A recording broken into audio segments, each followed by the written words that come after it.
Live! We're live! Yay! Hello, I'm Debbie, and this is Jill, and we're here to talk about grief. exactly. And Mhm. yeah, I really, I'm just gonna like jump in, Please. because I love asking people. I love asking clients of from time to time of how's your relationship with the person who's died, and every once in a while I'll get a But well, they've don't you died, right? remember, right? Right. Like, yes, I know that, but how's your current relationship with them? How often hmm do you talk to them? Where or when do you spend time with them purposefully? Are you expressing your feelings about what's going on to them? Yeah. When things are not going well, are you Hmm. telling them about it? Yeah. Yeah. hmm You know, of, hmm of, what else would you need to tell them? hmm Yeah. Yeah. I've been telling my mom, I wish you'd tell me where your wedding rings are. In addition to, I miss you and all the other Yep. things. But yeah, Yep. tell me where your wedding rings Yeah. are. Come on And now. where'd you leave this What'd you stuff? do? Right? Exactly. Yeah. Ah, actually, I am dealing with a trust thing from my mom from a long ass time ago, Mhm. and we're just updating something on it, and even that, brings her into the conversation again. Oh yeah, yeah, yeah. And Yeah. then we discovered that one of our local credit unions had accidentally married my long deceased father to somebody who was not my mother, but has a similar name. So I laughed out loud. They were all shocked and horrified. And, oh my God. And we've committed bank fraud, which they had, Oops. but whatever. And I was the one who'd caught it sort of, and they were and I said, I just think it's hysterical. My father's a bigamist and he's been dead since 2007. This is fascinating to me. And now he's my mom. My belief is he's with my mom. So now he's having to explain himself. Yep. This should be fascinating today. Keep that humor going, right? Yes. You got to be able to keep that relationship up. That's right. Well, you know what, and I also know that when you and I were setting this up, of that kind of how does unfinished business get in the way? Oh, yeah. Yeah. And it does. Yeah. Can you talk There- about that one for you Oh, let's do, because there or is so anybody? much when there is Mhm. a death and you have got stuff that's not done, or they had stuff that was not done that you weren't even aware of. Yeah. Right? So, for those who don't know, my mom just died a month or so ago. And so we're in the process of all the sort and the finish and the this and the Mhm. that. And things are coming up like, how do we make sure that we're marking the grave of a child who she had who didn't live? What do we Mhm. do with that? Because she wouldn't talk about that child in her life for the most part. And we've found some old family scandal things that had some emotional content triggered for her, but not for us. What do we do with that? Mhm. And, as well as what things didn't you get to say? Or are people saying things to you about how the death went that are now making you go, oh, wait, I need to reinforce for myself that we were good Mhm. and they're the one who's having trouble with someone having died and not understanding the dying process. And how am I going to keep that from complicating my grief process? Mhm. That's a really good point. Right? Because we all get Yeah. those calls. So why did you choose morphine and not a feeding tube? Mhm. Right? Mhm. Because that was the appropriate thing to do. And I don't know why you think you need to ask that question, Right. but you can Right. just take that question and put Mhm. it back or somewhere else, right? Mhm. I remember that brought up some unfinished business for me after my mom died, where somebody had come up to me who knew my mom and said, she never understood why, why you asked her to come to therapy with you that time. And so then later on, I was like, oh, wait a minute. But and I know I was so grateful that she came in for hmm that session. And yeah, I was really grateful. But then to hear from somebody else of, oh no, she never really understood that. It was like, oh, now I'd want to have another conversation with her. Yeah. Or Yeah. have a conversation with yourself about how dare somebody Oh yeah, say that to you, and maybe they were misinterpreting your mom's words, that was a whole nother relationship. Yes. right? Yes. Yeah. Yeah. Yeah, but Oh, there are things, and there are people. We all have clients and friends who have rocky relationships with people, or zero estranged relationship, and then that person dies. yeah. And then what do you do with that? Yeah. How do you come to terms with it and deal with it so that Mhm. it doesn't keep you in that sort of netherworld of I can't finish this because there's something sitting there, Absolutely. Yeah. And I right? think, I like to listen for people's regrets, Hmm. and the resentments that you know come up, that maybe were there before, but maybe weren't even there before. That all of a sudden it's like, oh, wait a minute, I never even knew about that. Right. I really wish that they had done that differently. And then all the regrets, resentments, and rejoices, because I was trying to find another R word, Right. um, for the good stuff, for the stuff that all of a sudden we really appreciate and are Mhm. grateful for, that we didn't even have that before. We didn't have that appreciation for it because they were always Yeah. there, Hmm. right? Yeah. Right. So one Yeah. of the things that my mom always did from the moment we got our kids was every evening there was a phone call, and every evening it ended with "You're a really good mom." Mm. And you better believe those phone calls missing is a big deal. Oh yeah. Yeah. And my Absolutely. kids are quite grown, but Hmm. those calls are missing now. Yeah. And so I'm trying to replace them with calls to my kids Yeah. and to transition that to something else. But Hmm. it's those pieces of the relationship Yeah. that stay alive and need a place to go Hmm. and need to be expressed. Mom, I Yes. miss you telling me I'm a good mom, because Hmm. sometimes I still feel like maybe I'm not, because every parent feels that way, and everybody feels that way about other Yeah. things too, Yeah. right? And mom was your supporter and your backer. Right. I didn't get to call her when I got my TEDx, Yeah. right? Because it Yeah. happened right That's after she right. died. Yes. She would Ah. have been the first one Ah. I would have told. Yeah. And nope, not there. So those pieces Mhm. that miss, Mhm. those are the things that folks really need to be thinking about. Yes, that really is an ongoing relationship, Yep. and it needs to be honored, and it needs to be named, and it needs to be continued. Mhm. And I think that we can we can strengthen the tether, the emotional Mm. tether that we've always had, but it Mhm. becomes different. And for some people, a spiritual tether. Right. Absolutely. I had one client who said she wanted to tattoo around her belly button Oh, because it was her complete connection to her mom. right, right. Oh, And I was like, that sounds fascinating and incredibly painful.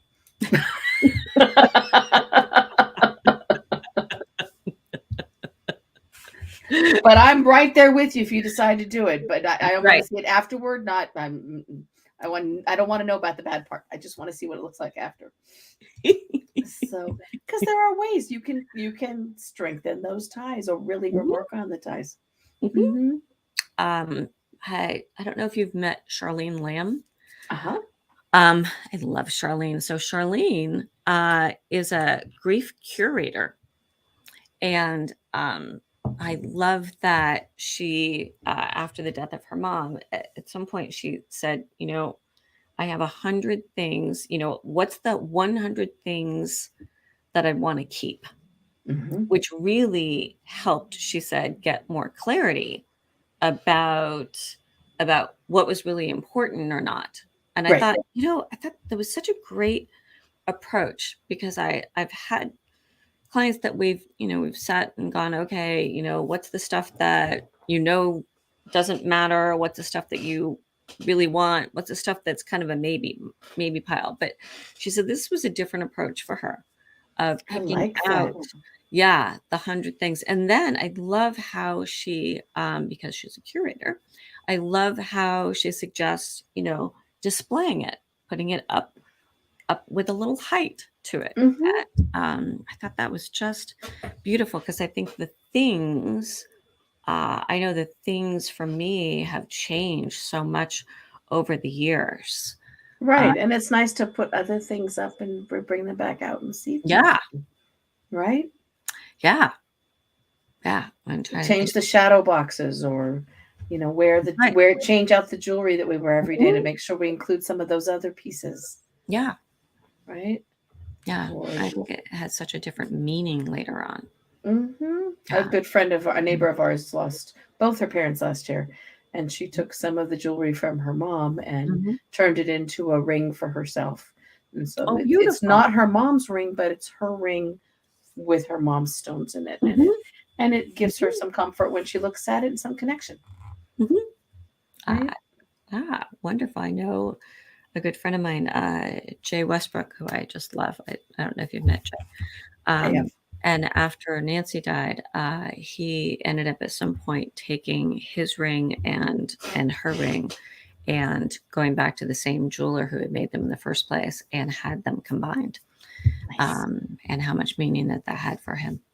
I did that with my second wife, Casper's. Oh, that's right. I remember we'd added a ring of diamonds to each of ours, and I just put them all together.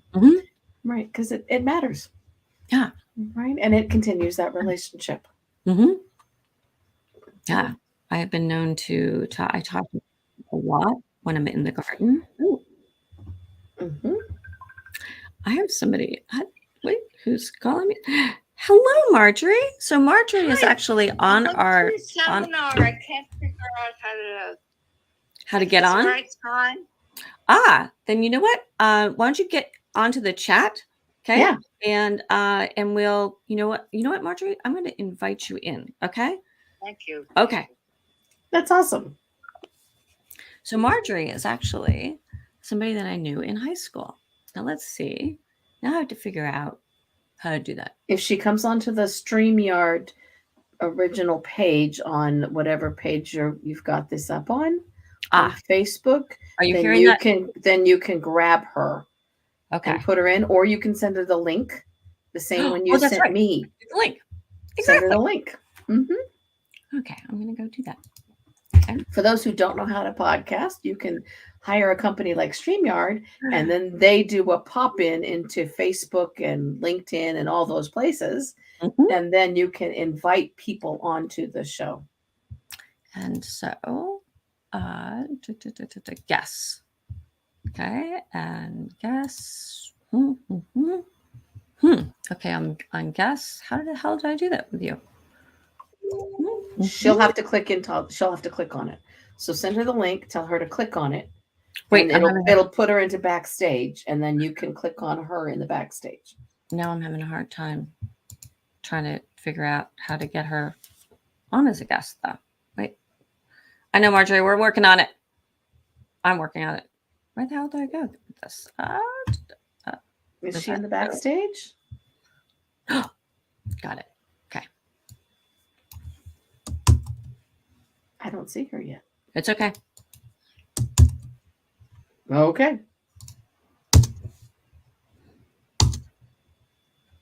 Okay, Marjorie, I just messaged you over the link. So you should be able to join us. So if you're watching the show, you can put in the comments section the things that you would like to do to maintain memories and connections to people that you've lost, or ways that you want people to stay connected to you after you're gone. What kinds of things do you want them to remember you by and to talk to you about? Because maybe we need to start these conversations now so that you have good conversations when you're someplace else. Absolutely. Right? Let's start directing that and having some control over our afterlife. That's very important. It is. It is. You know, it is. Yeah, my mom's been gone 30 something years. Right. 33 years. And I talk with her in my sewing room a lot. Actually, that's not the only place that I talk to her. I talk to the rest of my family in the garden. And and how excited that they would be. Oh, there I am. Hi, Marjorie. Hey, Marjorie. It's so good to see you. Well, it sounds so good. I was like, I want to do that. Yes. Yeah. So you know what? So Marjorie, you know what? You want to say a little bit about kind of you? Well, My father's a psychologist. I'll start with that. That's right. I'm like a psychobabble girl to the max. And I also been going through intensive grieving for like, I don't know how many years now. And I keep losing people. And it's like my appetite, all of a sudden in my 60s, my appetite is like a thing. And I'm Mhm. also a 12 stepper from way back, Mhm. like almost 39 years. All right. Good Congratulations. for Wow. you. And I just started going to this it's eating disorders Mhm. meeting. I just after like many different programs, and Mhm. I feel like that one touches on my current issues, but it's grieving that throws us off these things, I guess. It Absolutely. can. Mhm. Yeah. Yeah. How do you maintain connections with, with your dad, with your family? Well, I feel like there's this inner connection, and Mhm. my father, there's so many issues with him. He's like, and I feel like my brother, it's like a distant star. And it took so much work for Mhm. me to connect with him. Yeah. And, but I did Mhm. against all odds, and I feel that connection with him. And I would say I'm less frustrated and angry with him, but it's, I've been most of my life, but the other side of that is I think I'm turning a lot of that on myself, Mhm. and I recognize with him that he came from impossible in the Bronx poverty, and his mother was a peasant, one of my saving graces. My grandmother was a milkmaid from Ukraine who just had this like intrinsic joy and cows and life, and so like such Wow. a deep feeling Such a old light. world kind of Yeah. person. And Yeah. then my mother, like she I feel like my mother was so brilliant, went to Cornell with Ruth Bader Ginsburg, but a head person, and Mhm. not so much feelings, emotion, and So you got a but balance between them. yeah. And I feel like I watched my mother walk down a lot of roads that I didn't have to go down, Mhm. and so when I went to 12 step in 84, it was like, well, I hated it. I resented everyone there. I Mhm. didn't like it. And then I was like, I'm not like them. I don't know that, but then eventually I was like, you know what? This is my best shot of having a Mhm. decent life Mhm. is being a part of this. And I recognize that way back then, and I've been, on and off going ever since. And but right now it's like I got to put some of this together, and it's like what you're saying. It's like making peace with that next world. Yeah. Mm-hmm. Yeah. And I think that, I know that for me personally, as well as the work I've been doing for like a zillion years, for a few decades, I of get that. really being able to help people kind of repair. I like to refer to it as an internal repair Right. in the relationship, which helps us. I like to word it of, it strengthens that emotional tether, and certainly strengthens, a spiritual tether for me. And Yeah. it allows that tether to do some of the repair work and help you say the Mhm. things that need to be said, even if they can't say them back. You're able to express it, Yeah. which makes a tremendous difference. Yeah. Yeah, I mean, I have recognized that it's so important to connect with people and to have Mhm. people that, Mhm. and right now I have a coach. I meet with her 2 hours a week, and it's like a safe place for me to, but she's the thing, and I guess this is about you, Debbie, not that I know you well at all, is that We went to the same high school. That's how we we know each did, other. but like That's right. it's like you have a mind like myself that is like a blowtorch and can, like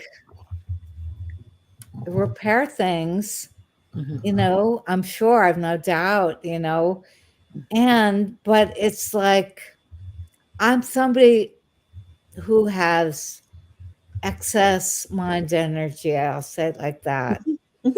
And but I have to put to work, in order to stay here. And through 12 step, it's been placed for me to do that. When I was Mhm. like 14, I swore that I would never be in the helping professions Mhm. because my father, I saw how messed up it was in Right. my family. And his second wife was a psychiatrist Mhm. in New Rochelle. Saw a lot of our friends, Mhm. gave out Valium like candy, and ended up killing herself Mm. in the 90s, after they'd broken up, I don't know, like 87 or something. And It's a lot of losses for you.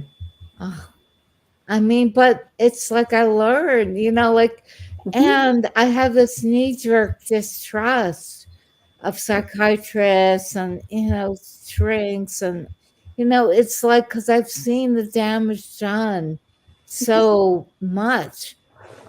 But on the other hand, there are a lot of people I really look up to and trust. And, I have no doubt, they've helped loads of people. So it's both. There are lots of good psychiatrists, and there's always a few bad in every profession. Absolutely. But Exactly. psychiatry can be a good adjunct to people who are grieving if they have pre-existing kinds of issues or if the grief just gets to be too Mhm. overwhelming. And that's why it's important to continue those relationships so you can finish Yep. and work through the conflict and work through the good. Remember the rejoice and the redos so that you can have that peace. Yeah. Yeah. Of being Yeah, able. but you guys are like so professional. And my father, he was like one of the party people. I mean, like he was at Harvard when they had the LSD, Mhm. and he smoked marijuana his whole life, Mhm. and some drinking, and like he wasn't really. And so it sounds like there's a whole lot of things you wish that your dad had done differently Well, in retrospect.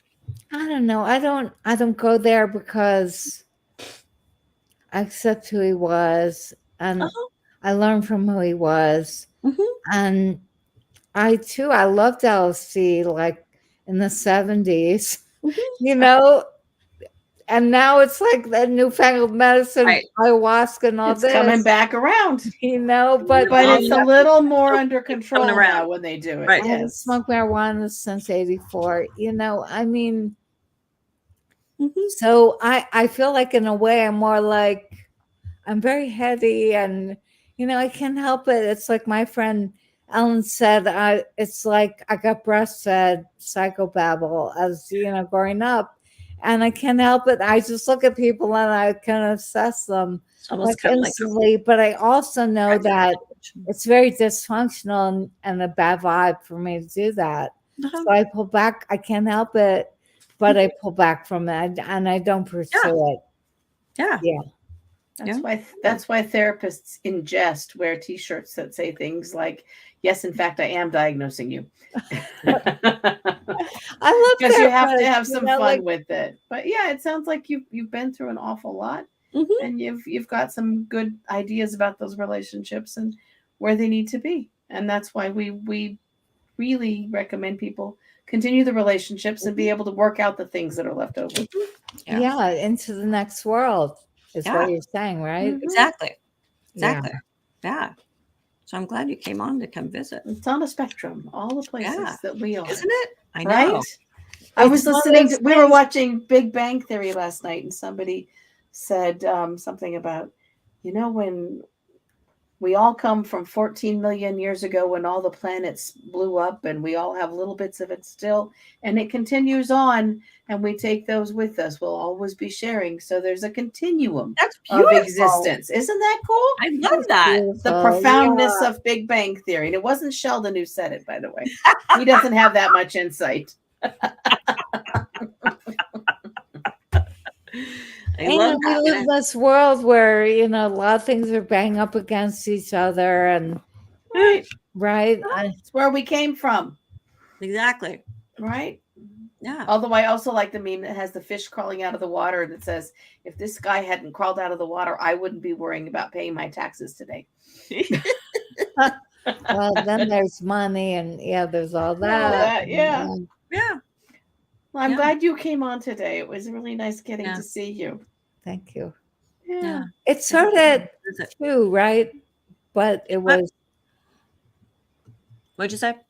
Did I get the timing? Was I close? Yes. You know what? On your end of the world, it's 2:00 and it's 11 or 2:25, and now it's 11:25 over here. I mean, I feel so lucky. Like, we grew up in Scarsdale, and we knew like all these diverse people, and it's just like part of our world, that people are so different. I never, I didn't really feel this big divide going on there. I mean, there's some of that, but not really. And We don't appreciate the diversity we grew up with until we're older and No. look back. Right? You're so right. Mm-hmm. Yeah. Yeah. Part of my girlfriend's group are families that come from the interning of Japanese Americans, and that, and so and all the things going on now with all of the hate crimes and things. And we've got this amazing diversity around us that has always been part of us. Yep. Manzanar has always been part of our language. it is, but people just kept themselves, right? And there's no overlap or. There's so many other ways to connect now, and it's much easier. Right. In high school, we didn't have Facebook, right? Or email or Google. Right, we had to study for those things. Exactly. Okay, so psychology is like it's like science. It's a place where people can come together, because we all had parents, families, issues, addiction. There's all these things. Yeah. Okay, so how many of you remember? How many people remember their math teacher saying you have to remember all these things because you're not going to be able to carry a calculator around with you all the time? And now you go, oh yes, I do. Exactly. I don't need to know how to calculate the area. I can put it in my phone. That's right. But this is the thing for me, and I'm like music. I lived in India a year and a half, studying meditation. Like, numbers for me are like music, and it has a rhythm to it. And I know it's unusual, and I grew up geeky, but I find like numbers very etheric and spiritual. Go figure. But anyway, that's me. Well, somebody has to, because I'm a social worker and we don't do numbers. We don't do math. I don't care if anyone else does, but for me, it's like that. Good. Yeah. Good. Well, you know what? I think we're going to wrap up. We're going to be done. Deb, we're going to find another topic for next month. Yes? Yep. Absolutely. All right. Yep. We'll figure out what we're going to be doing. Okay. And if anyone has ideas, let us know what you'd like to hear us talk about. Yep. I love that your theme for this and grieving. For me, it's so important, but it's the flow of emotion and like my appetite. I know I can't. It's hard to put into words, but I feel like the two connect. Yes. Well, and even when we lose being able to, have an appetite, when we have a body limb that doesn't work anymore, is that, there's so many different types of losses that we grieve, those we need to give ourselves expectations and those, assumptions that, we'll always be able to, have a hearty appetite or be able to run. I know I can't. Right. anymore. Yeah. But you do grow the most amazing tomatoes, and It they sounds will like give me it. back my appetite any day. Because we never even got the garden in this year. So there you go. We're We're a going to little be busy at that harvesting moment. the corn this week, and I'm very excited. Very nice. Yay. I can't Yeah. wait. I'm glad yours worked out. I'm still grieving mine from last year. All right. So we will see everybody thanks a in lot. another month. Thanks for joining us, Marjorie. Bye, everybody. Goodbye. Take us off live. Make sure we end the live. Is that wait? Still live. Uh-oh, we're still live, and Deb is gone. So I'm going to take off too, and I'm going to wish everyone a really good day, and hope that Deb comes back on and ends the broadcast, because I can't. Okay. There we go. Sorry about that. Got to end the broadcast. Oh shoot.